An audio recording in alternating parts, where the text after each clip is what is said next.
fits best in math class, specifically geometry class. Okay? So you might think this is more like an English class. Well, English or literature, doesn't quite do a lot of logic and reasoning. It could, but like I said, it fits really well here in geometry. So this is where we teach it. Okay? What we end up doing is we have to prove, or we have to make an argument, we have to make a solid justification of why a shape is the way it is, or is this shape actually a square? How do we know? Okay? Or is this triangle an equilateral? How do we know? So we have to make arguments like that. When I use the word argument, sometimes people think like Jerry Springer, combative argument, you're arguing back and forth, right? Or maybe a presidential debate, maybe just going back and forth calling each other names. That's not quite what I mean. An argument is using logic, using reason, right? When you are making decisions, let's say you're trying to decide, should I go to that drive-in movie tonight, or I'm 3 weeks behind on math, should I just stay home and do math homework, right? So you weigh the pros and cons. Well, this is like the only homecoming activity, and it's like the only social thing we've done in the past 6 months, so maybe I should go to it. Then again, like Mr. Davidson said, my future self is really going to be upset if I get even farther behind because I didn't do anything tonight. So maybe I should stay home and do my homework, right? You weigh, you kind of argue with yourself, you try to make the best decision using logic and reason. So that's what we're doing.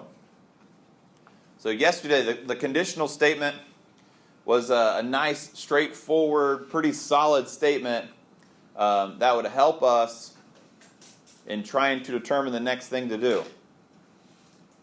So you see this a lot of times as rules in school, right? Or maybe your parents lay out a rule like this, like if you come in late, then you're grounded, right? If you come in late, then you're grounded. Okay, that's a conditional statement. That's an if-then statement. It's real straightforward. If you come in late, guess what? You're grounded. Okay? So let's use this conditional. If it is raining, then you need an umbrella. The converse of that is the reverse. So sometimes we try to play mind games, right? We might reverse it. We might add the word not. We might try to try to use double negatives to confuse whoever we're arguing with. We're going to try to sort through that. So the first one we're going to talk about is a converse, is if you switch it. So if I said, if you need an umbrella, then it must be raining. If you need an umbrella, then it must be raining. That would be the converse. I take the hypothesis, the P, I take the Q, the conclusion, the Q, and I switch it around. The inverse. Converse means reverse, by the way. Converse means reverse is what I like to say.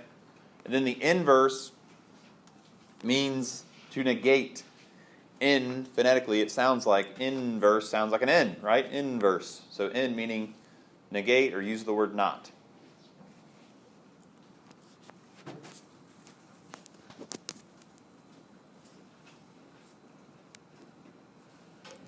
So in this case, you would negate the original conditional. So not the converse, but the conditional. You would negate this part right here. Okay? The conditional. So it would be, if it is not raining, then then you do not need an umbrella. Right? That would kind of make sense. Well, if it's not raining outside, then I don't need an umbrella. That might be true. Okay, maybe depends on what are the exact rules are we laid out. Counterexample is in the summer I use an umbrella a lot with my babies. Shade them from the sun, right? So it wasn't raining, but trying to shade them from the sun.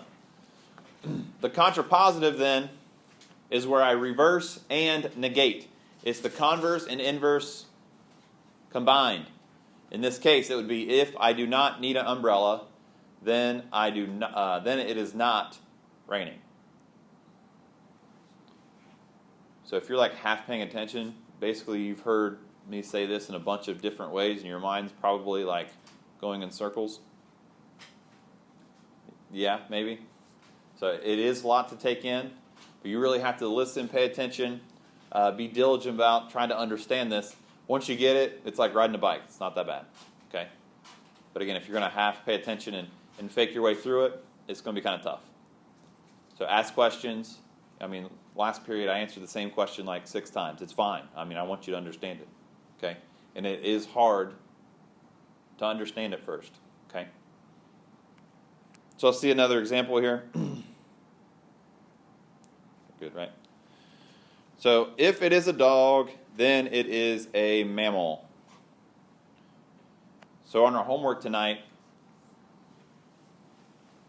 we're going to write like 3 or 4 sentences per problem, okay, depending on what the original looks like. So it gives us a conditional. If it is a dog, then it is a mammal. We need to write the converse, we need to write the inverse, and we need to write the contrapositive. Feel free to abbreviate. And when we do this, we're going to determine the truth value. We're going to determine the truth value here. So the conditional, if it is a dog, then it is a mammal. Is that true or false? True, right? If it, whatever it is, sitting here, if it's a dog, then it's a mammal. Warm-blooded, fur. So the converse of that would be what? Aiden? If it is a mammal, then it's a dog. Yeah, I'm going to take the conclusion and put it first. If it is a mammal, then it is a dog. Is that true or false? If it, whatever it is, sitting here in front of me, if it's a mammal, then it's a dog. Is that true? No. You guys are sitting in front of me. You're mammals and you're not dogs. So that's a converse. Converse means reverse. Inverse means negate. Inverse means negate, or use the word not. So what am I inversing? I'm inversing the original conditional sentence, okay, conditional statement. A lot of times people take the converse and negate it for the inverse. A converse negated is the contrapositive. So don't make that mistake. Take the original and negate it. So can someone do that for me? Lauren? There you go. If it is not a dog, then it is not a mammal. Again, we're adding the word not. We're going to negate it. A lot of times you can add the word not. Sometimes you have to use a different sentence structure to negate it. So if it, whatever it is, sitting in front of me, if it's not a dog, I don't know what it is, but it's not a dog. Is it not a mammal? Is that true? That's not true. It could be a cat in front of me, right? And a cat's a mammal. So that would be false. Here's something you guys will realize. The converse, and the inverse hold the same truth value. Meaning if one's false, the other's false. If one's true, the other's true. The converse and the inverse hold the same truth value. The conditional, the original conditional, and the contrapositive go hand in hand too. They'll be the same. All right, the contrapositive is where I take the converse and I negate it. So take the converse, add the word not. Who can do that for me? Anybody? Aiden, go ahead. If it is not a mammal, then it is not a dog. Good. If it's not a mammal, then it is not a dog. So again, let's think about the truth value there. If it, whatever it is, sitting in front of me, is not a mammal. So it's like a fish or a reptile or a bird. Does that mean it's not a dog? Yeah. So that would be true. So again, the contrapositive and the original conditional have the same truth value. If one is false, they're both false. If one is true, they're both true. All of these can be false, by the way. All of these can be true. They don't always have to be different. We'll learn this. This is 2-3. If they're all the same, it's what we call a biconditional. It means it's the same forwards and backwards. Okay, a lot going on. The conditional, how would you describe a conditional statement to me? How is it structured? How is the sentence structured? And a conditional statement, how is it structured?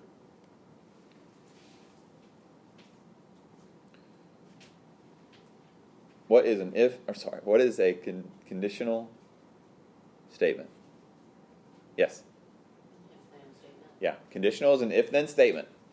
So if it's not written as a conditional, then it's not written as an if-then. You need to first do that. Describe converse. Converse means what?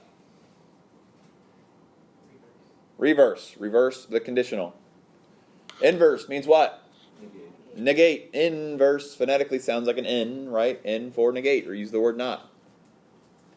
And contrapositive is what? Inverse and converse. Switch it, reverse it, and negate it. Okay, you do both of them at the same time. All right. Again, you can do this on a document. Page 103, 4 to 16 even, 18 to 25 all. That's on the board here, and I'll put the book on the board. We can do it on a Google slide. What? We can do it on a Google slide. You can do it on a Google Doc. Same difference. Sure. So open up a doc or get a blank sheet of paper out. Okay, so 4 is already written.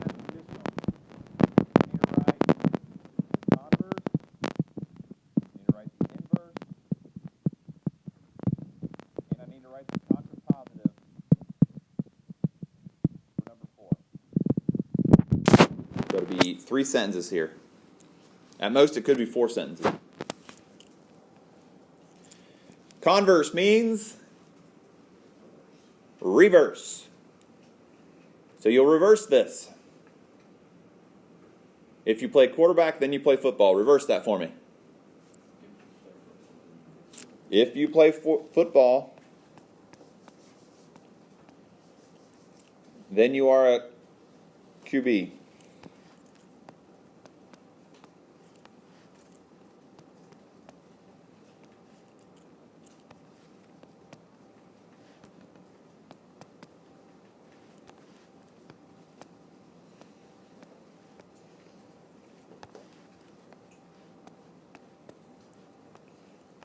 True or false?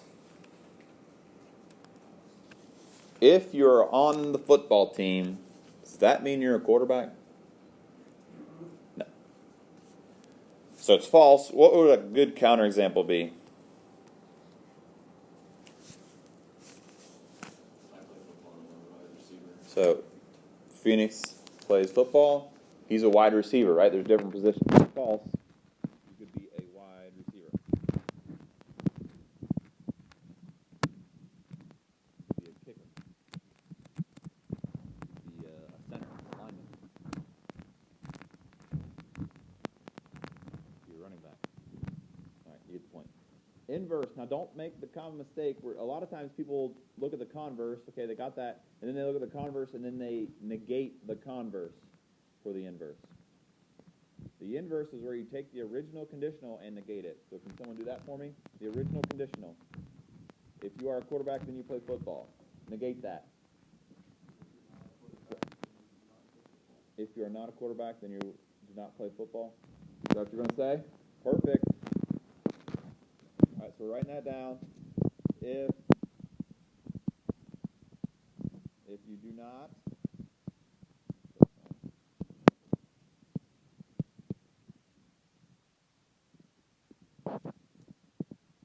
back up. So if you are not,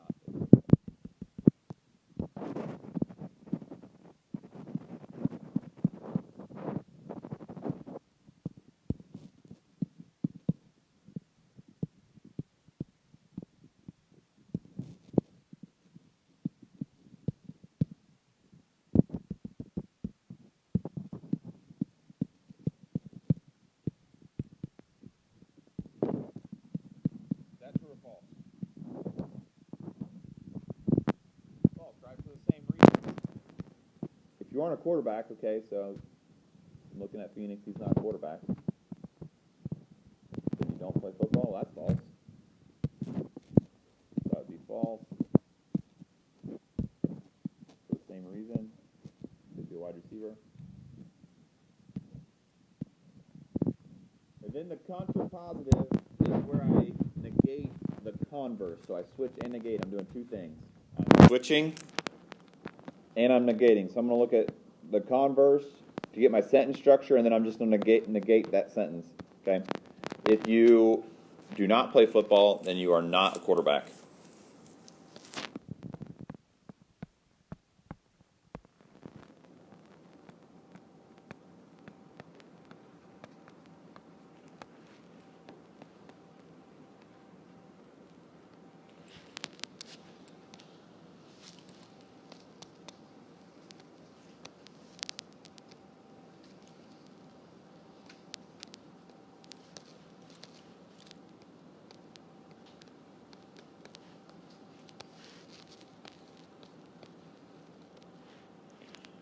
Is that true or false?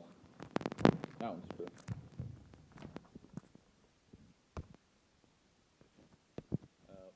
So you first have to put it in an if-then statement. So if it is an odd natural number less than 8, then it is.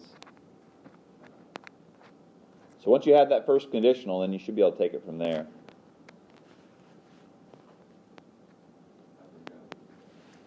If it is an odd natural number less than 8, then it is prime.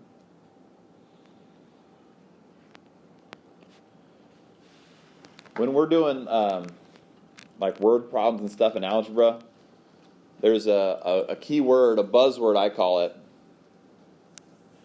is, right? The word is means a lot in algebra. What does it mean? The word is, what does it mean? Equals, right? So when you're doing your word problems, if you can find that word is, a lot of times that's where your equation starts, okay, and you can kind of build it from there. It's like a separator almost, right? So the word is and the word are kind of go hand in hand, right? That works as a separator here too. So odd natural numbers less than 8 are prime. Kind of a separator there. Number 7, if we were doing number 7. 2 lines that line the same plane are coplanar, so the word are coplanar there kind of separates it. All right, so on number 6,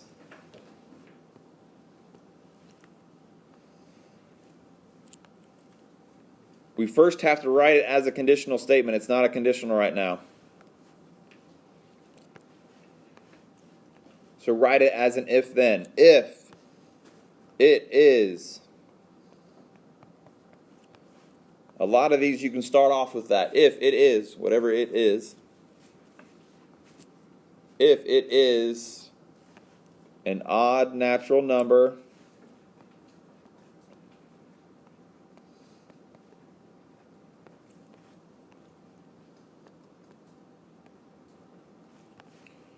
less than 8,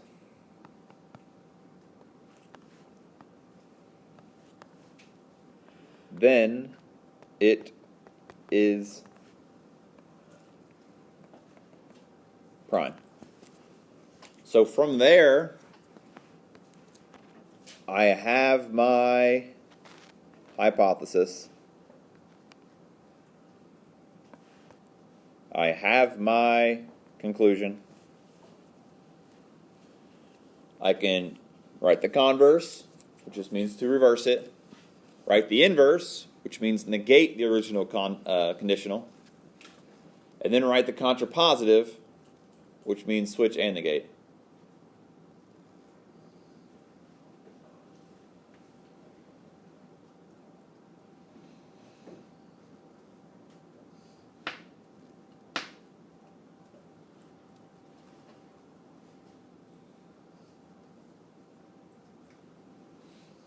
You guys think you can do that? Why don't you try it? If you have questions, let me know.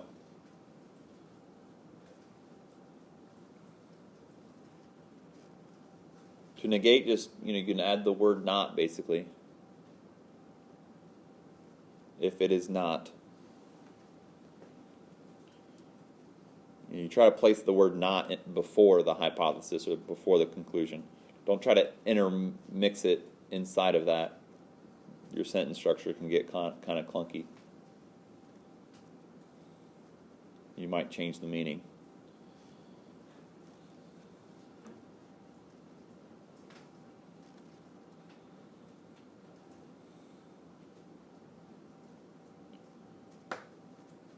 We do need to talk about the truth value, so I'll let you guys get caught up there, and then we'll talk about if it's true or not.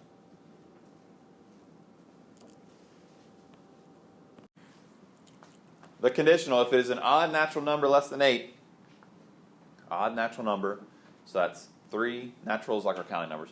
So 1, 3, 5, 7. Are they all prime? 1, 3, 5, 7? Yeah, sure. So the conditional is true.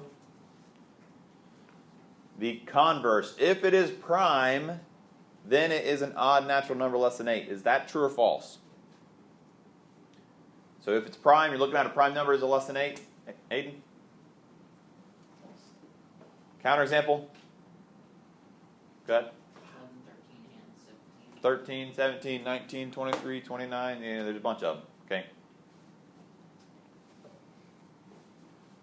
So if the converse is false, what do I know about the inverse? Also false. The converse and the inverse go hand in hand. They have the same truth value all the time. And if the conditional is true, what do we know about the contrapositive? Also true. So the converse and inverse go hand in hand. The conditional and contrapositive go hand in hand. So for number 6 is the conditional. Conditional is true.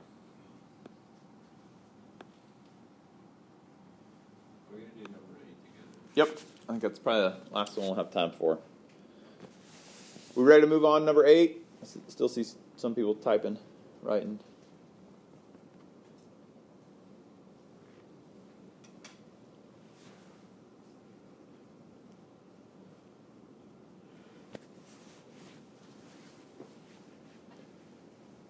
Your classmate claims the conditional and contrapositive of the following statement are both true. Is he correct? So the conditional and contrapositive of the following statement are both true. Is he correct? Well, if one of them is true, they're both true, right? That's what we just learned. So let's figure out if they're true. If x equals 2, then x squared equals 4.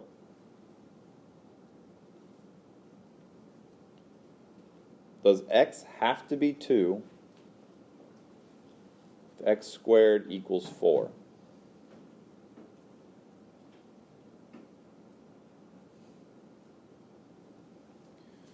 The contrapositive then would be if x squared does not equal 4, then x can't be 2. Is that true? If x squared does not equal 4, that would be the contrapositive, right? So I'm switching and negating. If x squared does not equal 4, then x does not equal 2. What do you guys think? Is this true?